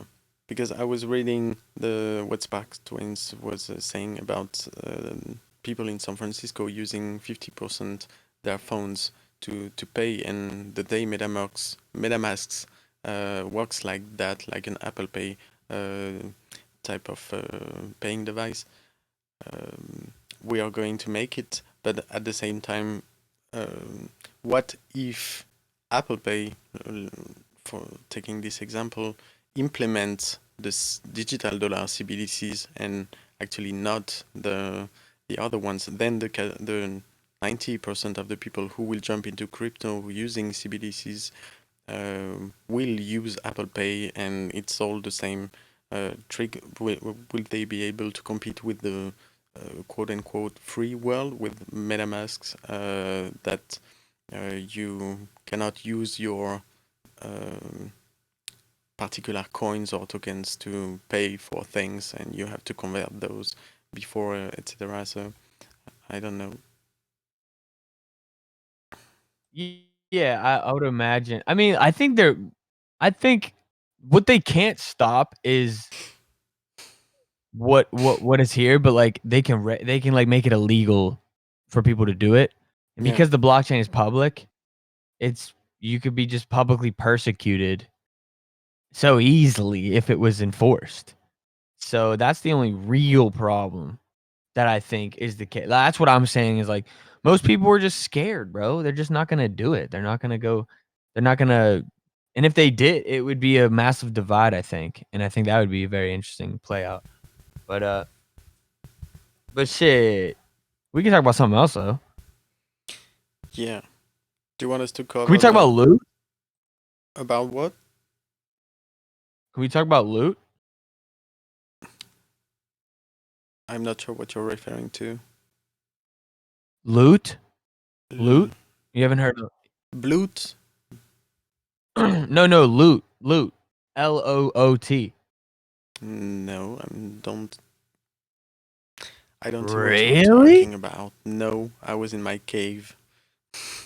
Oh, wow, okay. Well, same. I mean, this was, like, pretty loud, though. I just felt like everybody was fucking talking about this. No, So I missed that. I found myself, kind of hard to avoid it. So, What's this? yeah, loot. Okay, so I'm probably not the best person to explain this, but I'm gonna try my best, and if anybody else knows what loot is, feel free to hop in. But maybe pull something up too. But okay, so basically the biggest thing that's unique about these loot NFTs. So I'll just start with what they are. So these loot NFTs, there's 8,000 of them. This was at least the original project. There was 8,000 of them. They're just JPEG text files that basically say this list of items. And that's why they call it like a loot bag. And it's these list of items that give these descriptive descriptions of different items, basically. And um, the idea of these NFTs is that it's not centralized in the sense of like, here's a creative that I just made this song, let me mint it, and who wants to buy it? Like at that point, the artist is creating the value, right? Mm-hmm. Whereas with these NFTs, the idea is that the buyer is the one who's going to create the value.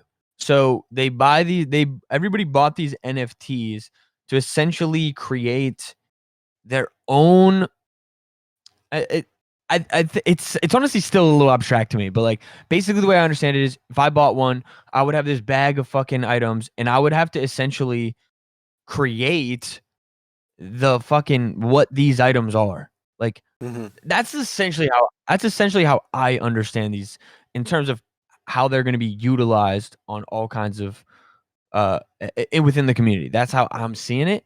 But to be honest with you, I really don't fucking know. I don't actually know if what you're looking at right now is the right thing. Is that it? I don't think that's it. I mean, yeah, it looks like it. Battle bid Definitely. for NFT. I'm not gonna lie. It doesn't look. Tickets. It doesn't look like it. I don't think that's it, bro. No, it's definitely not it. Okay. We have 1 million followers. Is that what that says? Yeah, I don't I don't know if they have it. They should have a Twitter. Just type in loot for adventurers. Is that loot crates? No. Loot NFT. Just type loot NFT. See what that happens.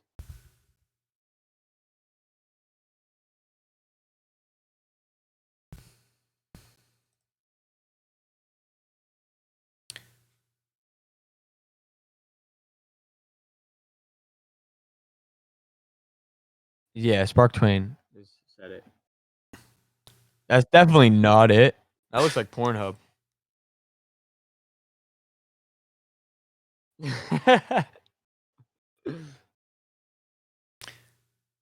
Yeah, maybe if someone has the link, then I'm looking, but there's different things. I'm so confused why this is so hard to find. I'm like literally I'm so confused. I figured this would be a lot simpler to find.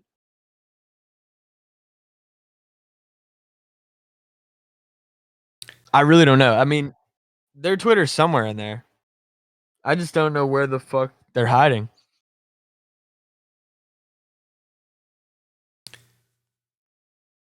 Is that their Twitter? That's it? Loot Realms? Alright. He got it. Okay.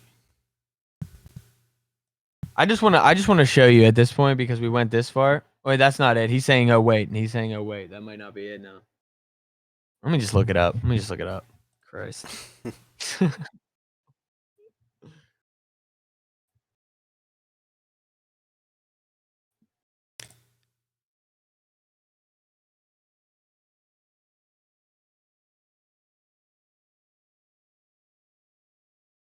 But no, I think I missed it. Definitely being locked in my cave, coding the dashboard. I haven't looked that much at different things, but so definitely missed the loot thing.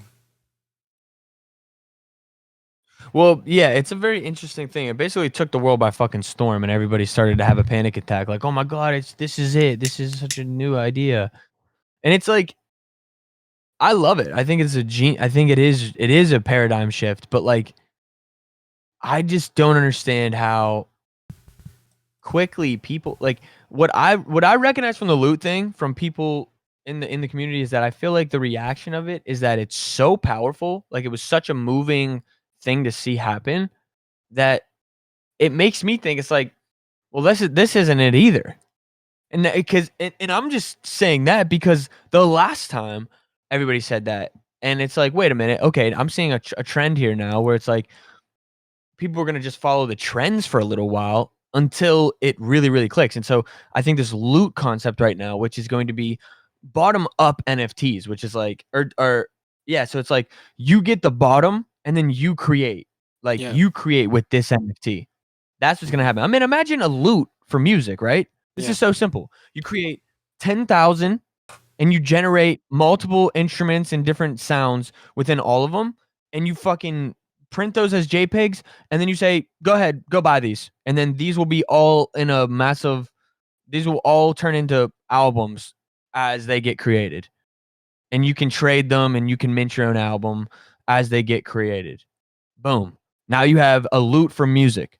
That's not that complicated. You know what I mean? I just did that right now. That's not that hard. I'm not saying that that's like the move. I'm not saying like, oh my god, it's the greatest idea in the world. What I'm trying to say is like that to me is like that's where people are gonna go with this. People are gonna take this and they're gonna utilize the idea of bottom up NFT and they're gonna use it for just a very specific thing, which is like music, for example. I mean, art could be like that. I mean, you could do this for anything. What I think makes loot so valuable is that the items in these bags could be used in many different metaverses. As long as the metaverse accepts it, essentially speaking, they'll be able to have all of these items within multiple different metaverses. And it's more or less like it's like I was saying with the fighter pack. It's like, you know, or like the game itself. It's like it'll all have its own iteration within each different metaverse. So Mm-hmm. it's really interesting to see. I mean, once again, that's not the future though. There won't be 30 metaverses. There'll probably be like 3 that people really use. But I don't know. But yeah, that's the I'm like I said, I don't really understand loot that well, so I'm probably not the best person to explain it, but that's my that's my Okay. common Yeah. understanding. Yeah, I will look at it then because that sounds very interesting. But we can have a word on the Royal, this platform that is backed by Blow, which raised $16 million, and I've seen him tease it for a while now, so it's happening today. But again, I wouldn't be the best person to describe what it's actually going on, but I can read a little bit of the article there.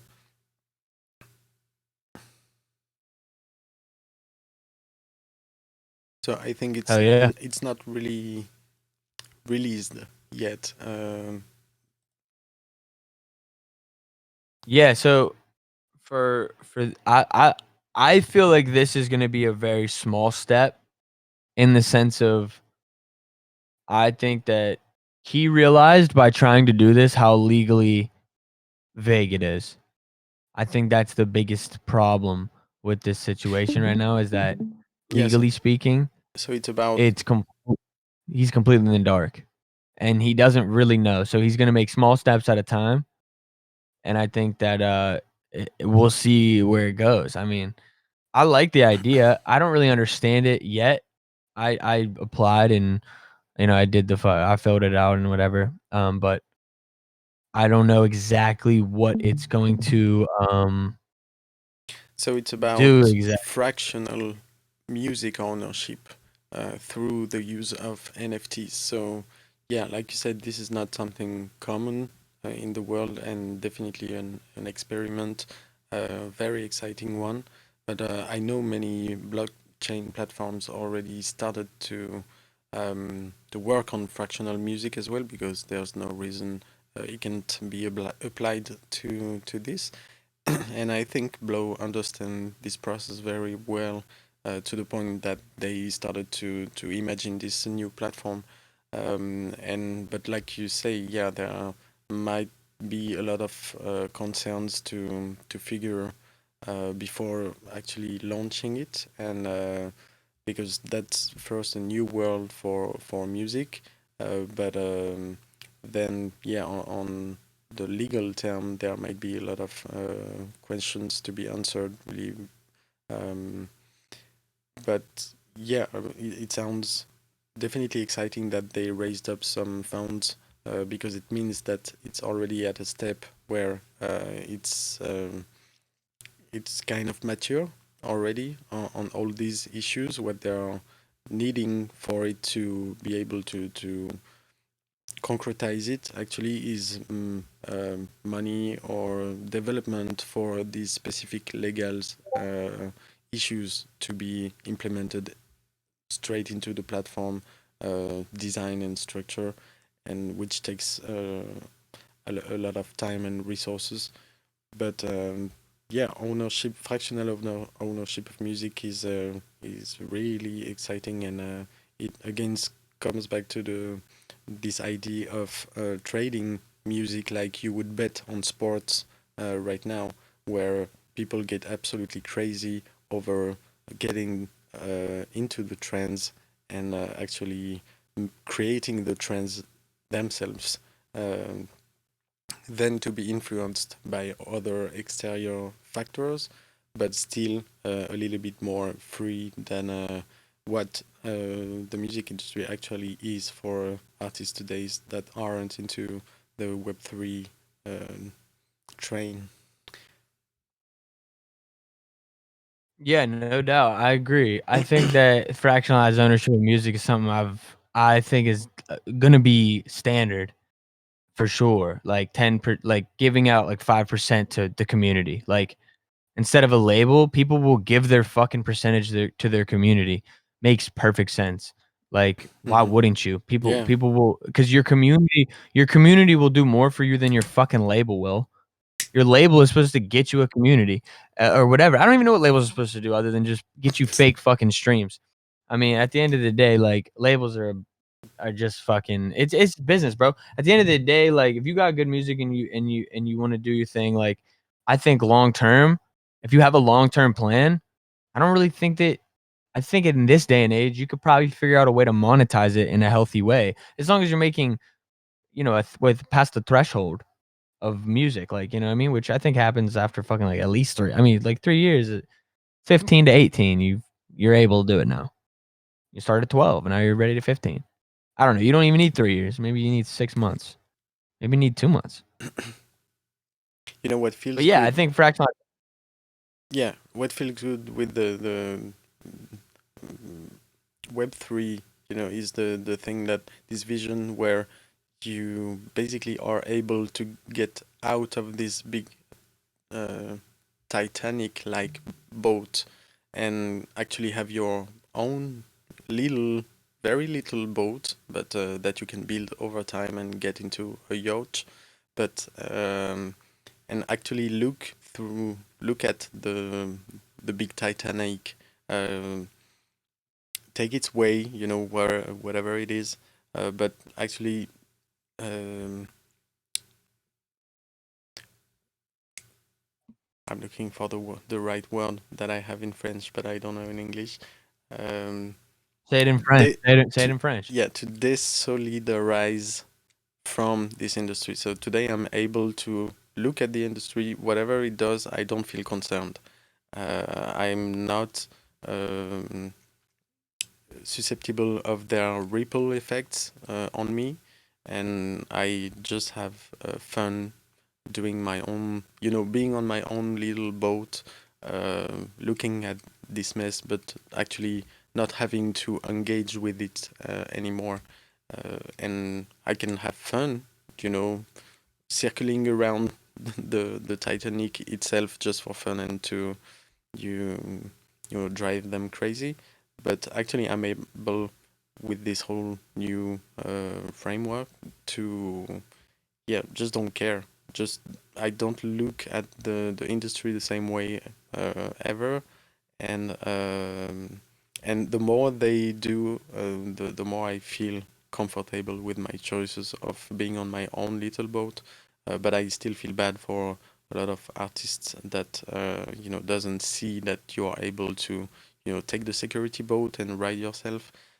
But yeah, fractionalized ownership is definitely a step towards the the sporting bet like system for music that will only enable more artists to be free or anything. Um, but yeah, I think I lost as well Yeah. my no, I found it back.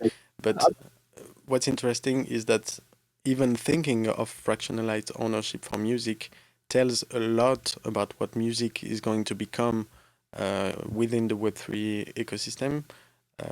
Just because you people have never considered having just a fractional ownership of a music, but if now you do, it really tells that the NFT technology will totally change the perception of how music is consumed or collected or anything related or will be promoted just because the value of music it's like we've never seen what the real value of music is because it's always been um, compromised or distorted by many factors that are due to a really small amount of people where today with the Web3 ecosystem you would actually see the real waves of people whether they are influenced in the exterior by people but on in the system itself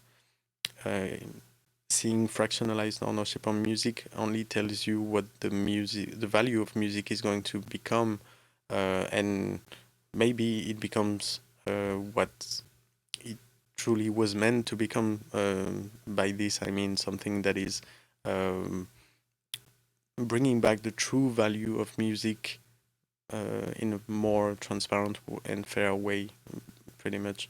where if a community decides that this particular track is worth $10 million, then that's the market. I mean, then it's the rules of the market, and what are you going to do about it? That's how it will work. And then if you consider fractionalized ownership, it's pretty much that you see music reaching those stages of one asset being able to worth as much as uh, La Joconde, in Le Louvre in Paris. Some unique assets in the world that will be worth, in the future, uh, that there will be priceless, and only the market, the crazy market, will be able to price them. But we've never seen music like that.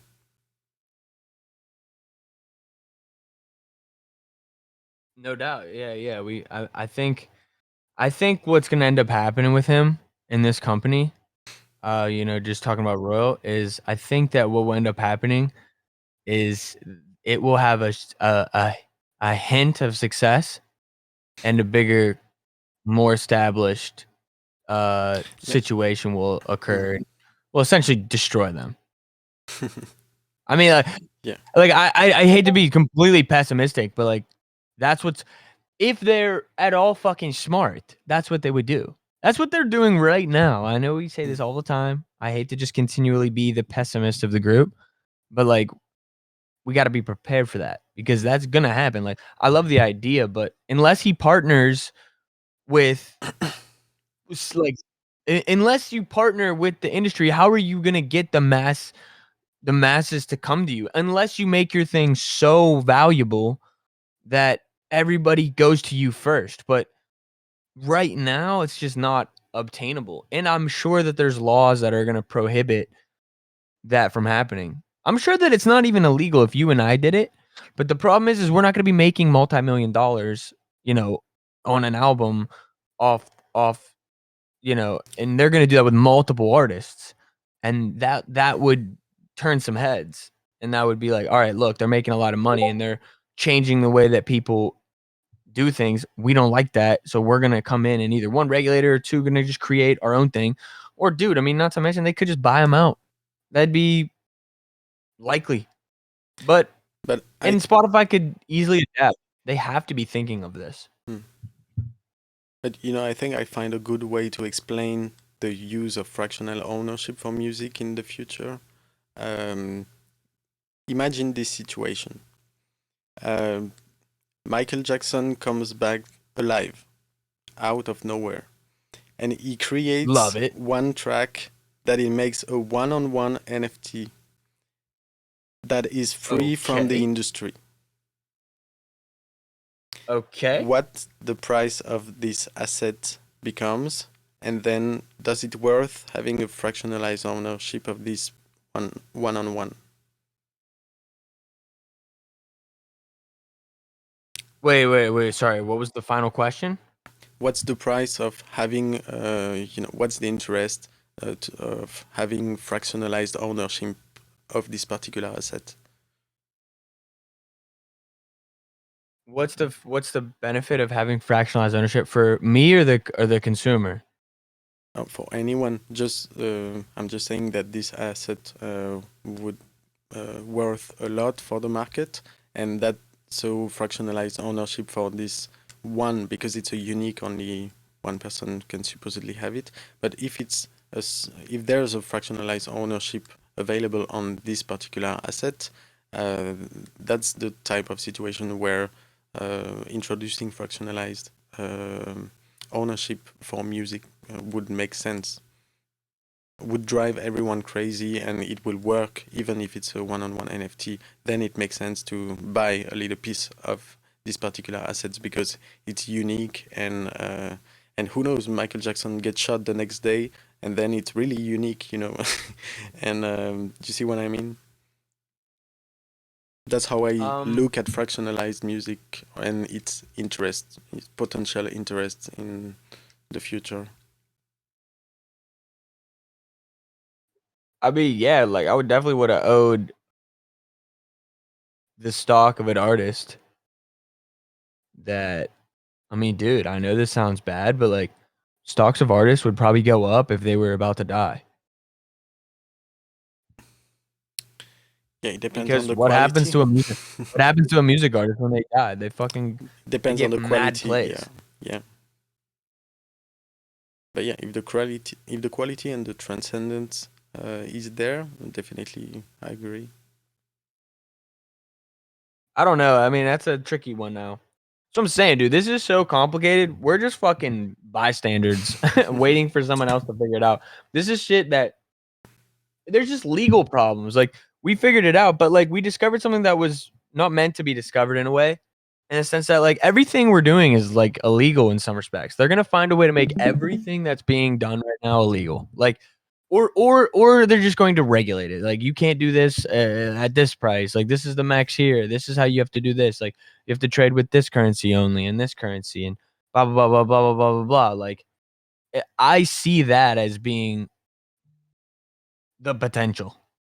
That's my assumption. Uh, but I don't know. I mean, I think it'll play out in our benefit either way. I mean, like, there's no way that we're not going to end up with more value at the end of this. So as long as you build something that I think makes sense, I think it still is going to last, and it still is going to do fine. Just don't do any crazy shit that's going to get you arrested or sued later, which I still think is possible. Which I still think is possible. Yeah, I think definitely I'm still, wondering about minting copyrighted assets or this type of stuff. And I'm wondering what happens if you do in the future, basically. But, doing remixes in a context that it's not already allowed, but the concept is there, just the legal framework and the platform isn't there either. So you're kind of, playing with the red line. Experimenting with hot ideas, but that might get you in trouble just because they are not sorted out. And don't get me wrong. I mean, the day there's a platform, even if it's not legal, people would start doing it even more. So, but yeah, it definitely is tricky because as well. It's like looking at these people you were talking earlier that doesn't know about blockchain, but that they will end up on it pretty much. But that's the same here for some music experimentation where you want to openly remix this or this track and give the royalties from this remix, and but it can still be taken as an offense or copyright type stuff until you get that platform that allows it and gets hyped about it, so that it unlocks everyone's mood to do so more easily than to be cringe on their own ownerships and dealing with that. But that's kind of paradoxal and hypocrite at the same time, because obviously most artists will like to have their materials remixed if it was on the platform that would manage the whole the whole money aspect for them without them having to think about it. But until that very platform exists, it still feels like how to say bothering, or playing with the what's forbidden, to experiment with new ideas sometimes. For sure. I mean, yeah. It's just it's just an interesting situation we're in, but it's all good at the end of the day. I think that Royal though, I mean, just to cap off my thoughts on Royal is just I think that they will be successful in some regard. But I think the thing that's going to make or break it, and I don't know the answer to this, is going to be how they onboard artists and what their target market is for that. Because if they're just doing select artists, like I think every Web3 startup's biggest fucking problem is that they want to be so particular about who's their first creators. I think that's smart to a degree, but you're literally excluding Mm-hmm. 99% of people at that point. Because now because there's even people who are smart and who are in Web3, but they might not be big, but they could be beneficial to your platform, and you're gonna exclude them, and they know about it, so they're not gonna tell anybody about you. And then at the end of the day, the people that don't know anything about Web3, of course, they're not gonna know about it. So it's just like this really weird situation that I think because Yeah. yeah, exactly, exactly. It's a weird situation that, like, it makes people fucking not I think it just is a bad look. That's my personal opinion. I don't like the look of people being, like, really, particular about who's their first on their onboarding and blah, blah, blah, blah. Hmm. And, yeah, it's just like you gotta DM the fucking owners to get in, and it's, like, not that's, like, not ideal. That's fucking stupid. So yeah, I think that's but, like, maybe that's a legal issue once again, like, maybe there's a something we don't understand. Yeah, yeah, Yeah. that can be. I agree with your feeling about that, and that has been the case for many platforms. But and sometimes you don't want to, force too hard to get on a platform. You fill the form, and if that doesn't happen, then you don't want to, mess with everyone just to get a freaking account. But that's why I always love the open platforms like OpenSea and Rarible, just because of the mindset that should be to me the basics of everything Web3. But yeah, there might have as well some things we don't get, or some maybe legal issues. It can be legal issues, but can be different things that prevent them from actually opening all the gates. And I can understand that as well. But yeah, it's just about patience as well. Yeah, they should explain it then. Sure. I don't I feel like a lot of, like the thing that I've noticed most is that a lot of people disguise, their moves in Web3, and it's really just a centralized business just using Web3 technology to execute their moves. That's really all it is. That's how that's how I feel a lot of these companies are doing things. Because I mean, unless there's legal problems or a reason why this quote unquote decentralized things are supposed to be, benefiting uh the average independent creative and allow you to use their platform to benefit yourself, it would make sense to include everybody. So, I mean, obviously, that's not the purpose. There's something else of a reason why they just want to retain that level of control of their own company, I suppose. Because I guess, look, I'm not saying it's a bad idea. I'm just saying, Maybe like, I think it's like a bad look.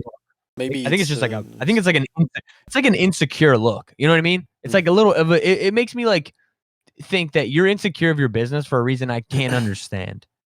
Like, yeah. and if you were really confident, like, one thing I think, like, that was recent in the news that I've read about was that Showtime, the free minting on Showtime, that to me, that's a good move. Like, that makes sense to me. Um, that to me is a move that allows the average person to now get involved with Showtime. It's like that's a no-brainer. It's a no-brainer. Just like just like there's so many no-brainers that I don't understand why Web3 haven't done it yet. Like, for example, M&A getting a mobile app. Like, dude, you're a music streaming platform. You don't have a mobile app? You shouldn't even have launched without a mobile app. Like, I know that sounds maybe like, oh, like, why would I say that? It's like, dude, I'm a consumer too. Like, I understand, like, nobody's gonna care. Like, I don't it doesn't matter. Like, how many people are listening on their computers at home? Like, 10% of listeners. I wanna listen to it on my phone when I'm driving. I wanna listen to it, whatever. Like, it needs to be on a phone. It needs to be simple. Going to a browser is just stupid. So there's a lot of things that I think are no brainers for companies that for some reason aren't focused on in Web3. And it's very strange. And onboarding is one of those elements that I think is so simple to do. Like, that's why I think the MVMF is going to shine here because we're implementing a whole strategy on how to bring in newcomers, a whole strategy on how to educate people into coming to the event and enjoying it for free. So I think that to me is I mean, that's what, we're trying to lead by example. We're trying, but I don't know. Yeah, I'm ranting. No, but you are totally right. There are sometimes reasons you cannot catch about something not moving forward, about being more public. But I mean, I can understand that that can be stress testing where you want to get your platform private the time you debunk all the bugs and everything. But on the opposite, I liked, the audacity of some platforms that were half finished but they were already open to everyone. That was the case, for example, with Musicoin, where you can definitely see that the website was not the best on earth, but and that everything was pretty much experimental, and there was so much room for improvement. But everyone gets it when you get on it. It's just it's functional and then on the run you see that was the same for Emanate. I mean, from day one they have been pretty much open. Everyone can create an account, and even if it's builds on the run, that's what you expect of evolution from a platform and stress testing fully with your audience without limiting too much. But I can understand that with the NFT world there can be some distortions when you think, for example, of the craze of the hype for foundations without maybe the limiting aspect made the buzz in that situation, but it also limited and frustrated a lot of people that would have come to the platform um, without the invitation stuff. So you're not really limiting when you have an invitation type system that allows anyone who is already on the platforms to invite someone. So that can grow really, really, really fast. So if you're really concerned about stress testing, that is not a good strategy. So they sounded pretty ready to open the gates. Maybe it was just for the buzz then, but I don't know. Opening it to if they would have opened it totally, maybe they wouldn't have made the same buzz. It would have probably taken longer for the platform to get the same amount of prestige. But at the same time, there's also a lot of users that just turn their way because of that being annoying and just found other solution, and then the train has passed, and there's many consumers lost, doing that. And I feel that for many platforms that does the restriction, I prefer that you put, something that is half done and grow with everyone. And but yeah, maybe there are some legal concerns as well. I don't know. Right, yeah. I mean, there's a lot that we're fucking we're shooting in the dark here. We're firing from the hip. Yeah, We have no idea what we're saying, really. yeah. You know, we're just out here, just basically giving ourselves an opportunity to kind of speculate live on the air. So you guys are just so lucky to be here, dude. Let's give it up for the chat, huh? Let's give it up for the chat. Wow. Big stuff. I would say it's jam time, but I actually broke a string on my guitar. Oh, you too. I mean, I can still play, um, but I just don't have a low E string. Yeah, I broke the low E string. How do you break the low E string? That's a good question. But yeah, I mean, we've made the 2 hour time mark and touched on already a lot of great things. I do agree with the MVMF type stuff where I can feel everyone is really focused and emphasized on the onboarding aspect, which is which will represent one of the main component of success for it. And but I feel with the yeah this team and the upcoming people to work on that, that it will come pretty obvious that it is an onboarding event, the best place to showcase everything we've all been working on since the past 2 years, and actually make a great impact into the world from the community itself in a decentralized fashion. So that sounds great. But I think No, that we sounds it does sound great. It's gonna be exciting, and hopefully by next week we'll be in full gear, so we'll be able to even send more. But if you wanna, if anybody is listening by any chance that is not already in touch with us that wants to do something, feel free to DM us after the show or right now. It doesn't matter. any We're with it, and yeah, to learn more, go to the dashboard. yeah. And so I think we are pretty much done for the news stuff and everything. We can maybe jam a little bit if you're up to. And how do you feel about it? How's everyone in the chat? Yeah, big round of applause. Thank you for staying with us tonight. Trashlight, Easy, Carolina, Spark Twain, Dragonate, Monakita, La Hojita, and everyone. Braden. If you guys are still here, big shout out.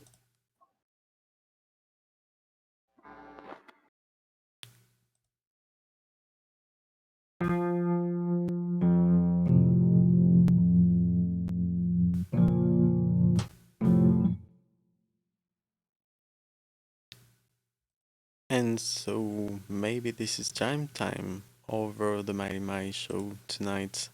After talking about the future of music, uh, maybe Mai just had the time to change his guitar string during these two chords I was playing, but maybe not. But this was great to share the news with you tonight and the thoughts of the week. I've had a lot of great feedbacks about the festival, and I have many ideas to work on. Things happening as well behind the curtains that are exciting.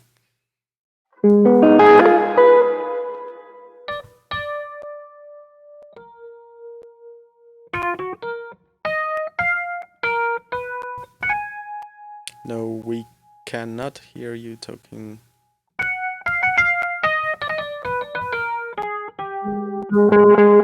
And yes, we can hear the guitar.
Love this solo like jam that worked well with the latency. I forgot that we cannot hear you.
in the case you are talking, I can still not hear you.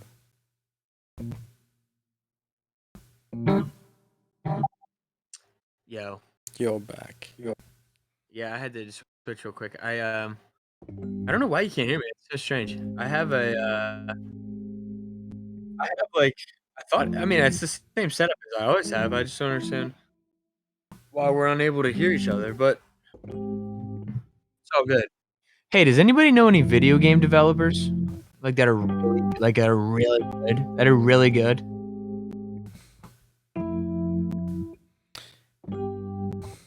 Okay. Next time. Maybe next time.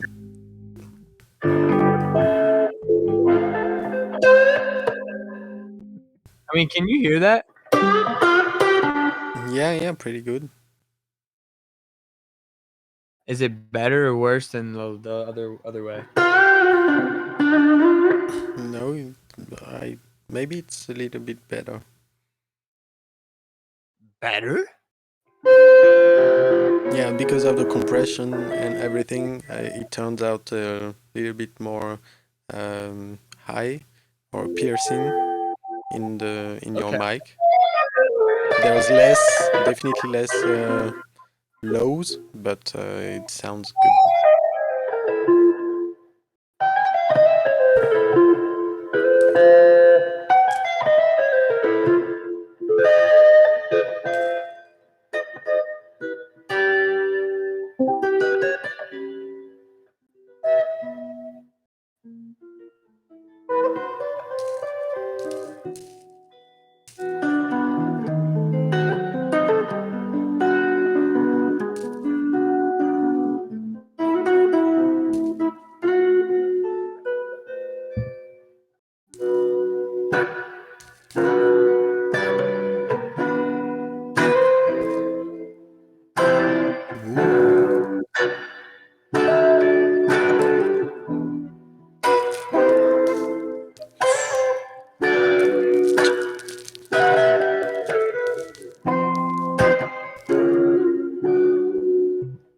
Oh man, I totally fucked that up.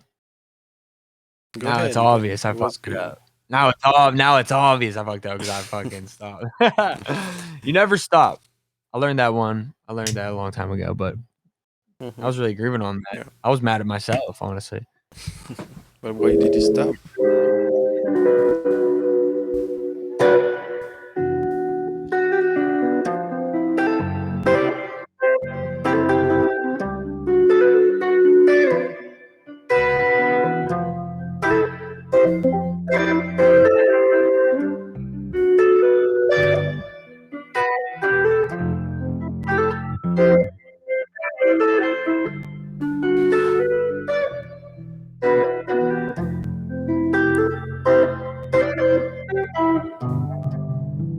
Oh, I don't have a low E.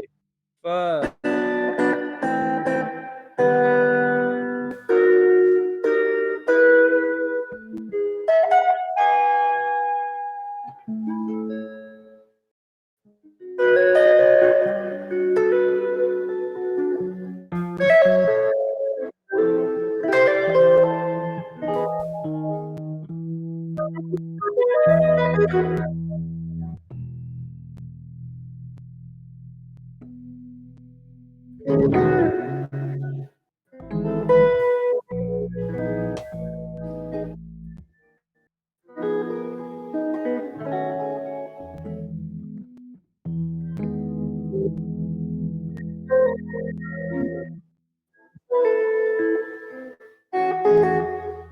Dude, a long time ago, I just remembered this little thing I made super long time ago. I'm just gonna try and remember it real quick.